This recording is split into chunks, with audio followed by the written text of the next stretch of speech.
20 फरवरी 2020 दुनिया के सबसे बड़े लोकतंत्र भारत की राजधानी दिल्ली हिंदू और मुसलमानों के बीच दंगे में झुलस रही थी, लेकिन सत्ता और विपक्ष वही कर रहा था जो अमूमन भारत की राजनीति में होता रहा है, आरोप और प्रत्यारोप। जिम्मेदार कौन था? जनता ये समझ नहीं पा रही थी, लेकिन सभी राजनीतिक दल अपने अपने स्तर से एक दूसरे को जिम्मेदार ठहराकर जनता को दोषियों की पहचान करवाने की कोशिश कर रहे थे। लेकिन जनता हर बार की तरह ना तब समझ पाई थी और ना अब कि दोषी कौन है, दंगों के गुनहगार कौन है। दिल्ली दंगों की चर्चा एक बार फिर शुरू हो गई है। राजनीति की रगड़ से दंगे के जिन को बाहर निकालने की कवायद भी शुरू हो गई है। दरअसल दिल्ली दंगों को लेकर भारतीय कम्युनिस्ट पार्टी मार्क्सवादी ने फैक्ट फाइंडिंग रिपोर्ट जारी की है।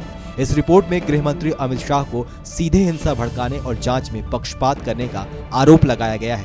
इस रिपोर्ट में कहा गया है कि अमित शाह के अंतर्गत आने वाला गृह मंत्रालय हिंसा भड़काने के पीछे कई मायनों में जिम्मेदार था। सीपीएम ने अपनी इस रिपोर्ट को उत्तर पूर्व दिल्ली में सांप्रदायिक हिंसा फरवरी 2020 नाम दिया है। रिपोर्ट में गृह मंत्री अमित शाह के 11 मार्च 2020 को संसद में दिए गए एक बयान का भी जिक्र किया गया है। 11 मार्च 2020 को अमित शाह ने संसद को बताया था कि वे दिल्ली के प्रमुख पुलिस अधिकारियों से संपर्क में हैं और हालात की निगरानी कर रहे हैं। रिपोर्ट में गृह मंत्रालय और अमित शाह की भूमिका को लेकर सवाल पूछते हुए कहा गया है कि 24 फरवरी को जब दिल्ली हिंसा भड़की तब कर्फ्यू क्यों नहीं लगाया गया? आखिर क्यों सेना की तैनाती नहीं की गई? यहाँ तक कि दिल्ली पुलिस और रैपिड एक्शन फोर्स यानी RAF के जवानों की संख्या भी बेहद कम और तैनाती काफी देर से की गई।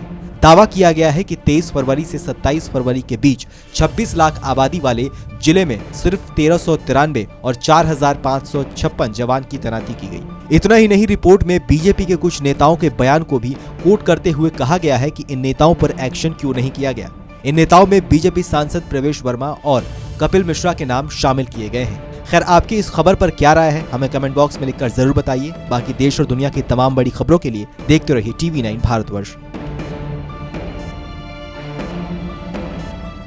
फिक्र आपकी, सोमवार से शुक्रवार रात 9 बजे सिर्फ TV9 भारतवर्ष पर।